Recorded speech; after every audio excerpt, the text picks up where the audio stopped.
چاہا ہے یا اسلامی جمہوریہ پاکستان نے پارلیمنٹ میں شراب کا بل کثرت رائے سے مسترد کر دیا جاتا ہے، نیم جائز قرار دیا جاتا ہے، جبکہ اسلام میں تو شراب قطعاً حرام ہے۔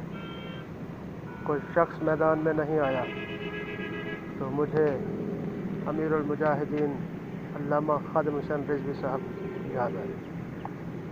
اسلام کا مقدس ٹاپک اسلامیات کی تعلیم کے لیے اقلیتوں کا کوٹا مختص کیا گیا، یعنی اب غیر مسلم ہمیں دین سکھائیں گے، قادیانی ہمیں دین سکھائیں گے، عیسائی اور ہندو ہمیں دین پڑھائیں گے۔ افسوس در افسوس یہ بل منظور ہوا اور کوئی شخص احتجاج کے لیے نہ نکلا تو مجھے علامہ خادم حسین رضوی قدس اللہ بہت یاد آئے۔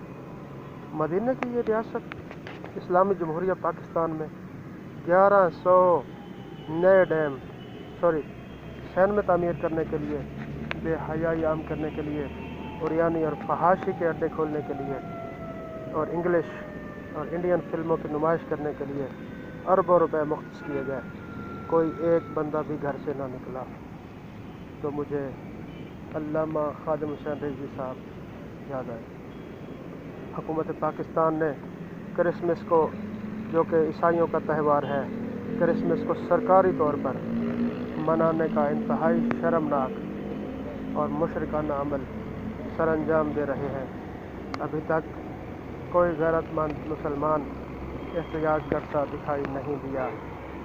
مجھے علامہ خادم حسین رضوی صاحب بہت یاد آئے، جن کو میں شیر اسلام کا لقب دیتا ہوں۔ ہائے افسوس ہمارے حکمران اسلام کے دائرے میں آ گئے۔ یا رب العالمین ان کو برباد کر جو اسلام کو برباد کرنا چاہتے ہیں، اور ان کو آباد کر جو اسلام پہ قائم ہے اور اسلام کا دم بھرتے ہیں۔ ویڈیو پسند آنے پر شیئر کریں اور لائک کریں، میرے چینل کو سبسکرائب کریں۔ اللہ حافظ۔